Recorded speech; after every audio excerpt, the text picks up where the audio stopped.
mois de décembre 2019, ERB, partenaire avec la FAO pour la mise en œuvre des activités du projet renforcement de la résilience des communautés rurales pour la sécurité alimentaire et nutritionnelle en commune de Gihanga et Lugazi de la province de Bubanza. C'est un projet du consortium composé de FAO, PAM et UNICEF.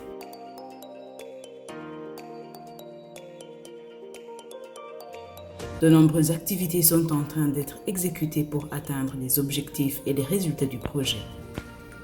Parmi les grandes activités du projet, il y a l'organisation des foires agricoles des semences. L'activité des foires de semences aux familles vulnérables vise de contribuer à l'accroissement durable de la production agricole, animale et halieutique dans les 2 communes de la province de Bubanza. C'est ainsi qu'au mois d'octobre, ERB a organisé l'activité de foire agricole des semences certifiées de haricots et de maïs au profit de 2000 ménages vulnérables des communes de Gihanga et Lugazi. Cette activité s'est déroulée en date du 11 au 12 octobre 2021 en commune de Gihanga et celle du 14 au 15 octobre 2021 en commune de Lugazi. En commune de Gihanga, 1000 ménages vulnérables ont bénéficié de 5 583 tonnes de haricots et 19 540 tonnes de maïs et 1000 houx. En commune de Lugazi, également, 1000 ménages vulnérables ont eu l'aide de 19 358 tonnes de haricots et 2130 tonnes de maïs ainsi que 1000 houx. Au total, dans les 2 communes, 24 841 tonnes de haricots, 21 670 tonnes de maïs ainsi que 2000 pièces de houx ont été distribuées aux 2000 ménages vulnérables. Le coût total de ces intrants distribués lors de ces foires au profit des commerçants locaux et multiplicateurs locaux des semences est estimé à 144 308 700 francs. Il faut signaler aussi que PAM a donné à chaque ménage bénéficiaire des semences certifiées une somme d'argent de 44 000 francs, soit au total de 88 millions francs pour servir de ration de protection des semences à 2000 familles vulnérables. L'activité des foires était bien préparée et mise en œuvre par l'équipe de gestion du projet de ERB, appuyée par les facilitateurs et l'administration locale. Les semences ont été distribuées avec un léger retard de la période de semis, mais sans incidence prévisible sur la production agricole.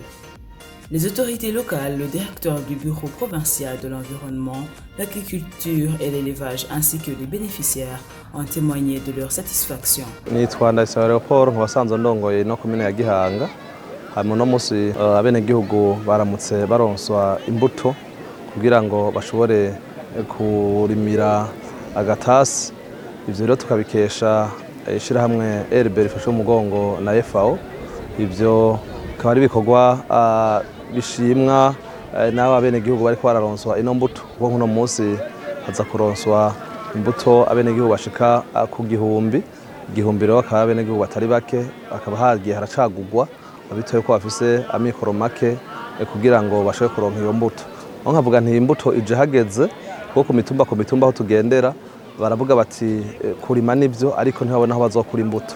Nkavuga nti baje ishiramwe rije kudufasha kwishura ku bibazo abenegihugu bari basanzwe bafise narijya hasanzwe hageze no kurima.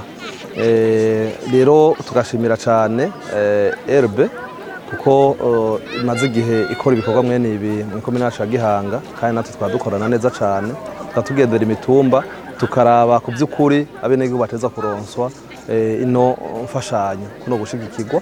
Tukanakenguruka rero n'ukuntu no shirahamwe ryashoboye gutunganya bino bikorwa kuko bararonswa isuka kurima hambavu yaho bakazoronswa n'amafaranga azoshigikira mu gukingira izo mbuto. Nkavuga nayo ntinakishimo mu komine yacu ya Gihanga yuko twaronse abantu badushigikira mu bijanye n'uburimi.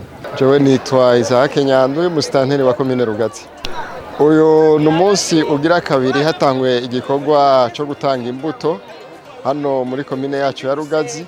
Ibyo bikorwa bikaba byabereye mu bibanza bibiri aho twita kuri projet aho hahuriye imitumba ishika indwi. Aha naho ku muzinda duhagaze hahuriye imitumba 3.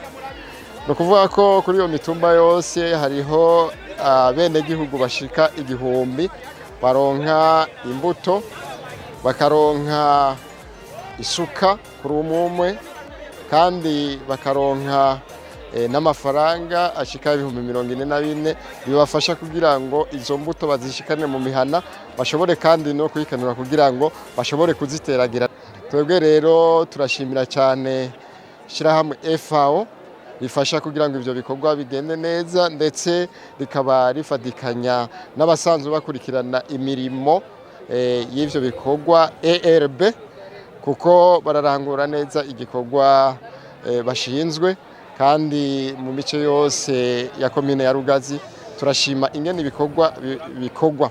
Kwa Ndikubaganwa Emmanuel, ndi umuyobozi w'ibidukikije, uburimyi n'ubworozi mu ntara ya Bubanza.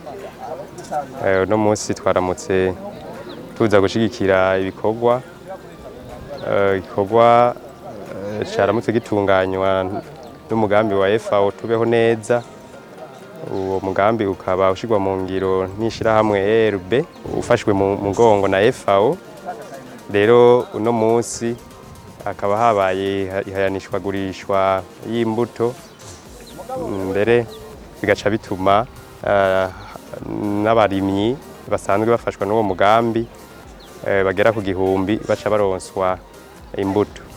Rero ivyo ni ibintu dushima nk'abantu bajejwe uburimyi n'ubworozi mu ntara, kuko biza bije gusahiriza imigambi ya leta mu buryo bwo kugwiza umwimbu mu gihugu, kuko ababene gihugu nk'uko basanzwe bafashwa ari bantaho nikora ubunya bararonse imbuto. Izo mbuto baca bagenda bakazirima mu mirima yabo. Rero aho baca bafashanya n'abafundi b'indimo bacu ku mitumba, n'ijambo twafashe twabasabye yuko baheza bakazovyitaho kugira umwimbu wabo uzugwire, kugira mu mwaka uza ntibaze bongere kuja mu mugwi. Ikindi twasabye nuko uyu mugambi utoguma mu izi komine zibiri gusa, ako ishirahamwe FAO ifadikanije by'ukuri na ERB yoshikana umugambi no mu yandi makomine yose agize intara ya Bubanza.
Nanje nitwa Nibitanga Aline, nkaba mva ku mutumba wa Gihungwe muri komine Gihanga, province Bubanza. Uyu munsi twagiye gufata ibiharage n'ibigori n'isuka, tukaba tuzobitera hama bikazotugirira akamaro.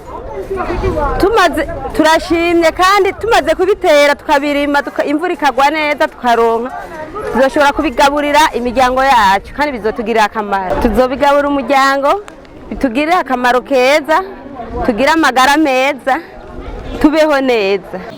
Jewe Ndishanga Ezekiel, ndashima cyane, nshimiye umugambi watwiyumviye ko kuduha imbuto. Imana tugiye imbere, umugambi w'irishirahamwe uduha imbuto katuba hafi.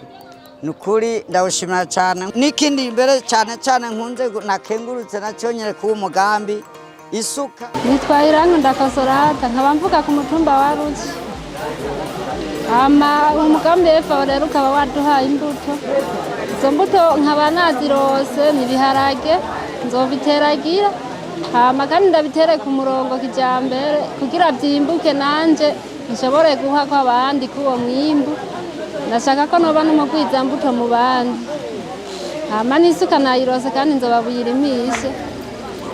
Ikindi naco udufaranga bampaye nitwo nzoba bukoreshe ndatwikenureko, kubera ko batubwira ko aya mafaranga atarayo izi mbuto atari izo kurya gusa, baca baduha amafaranga yo kudufasha kugira ntiturye imbuto. Hama rero murakoze.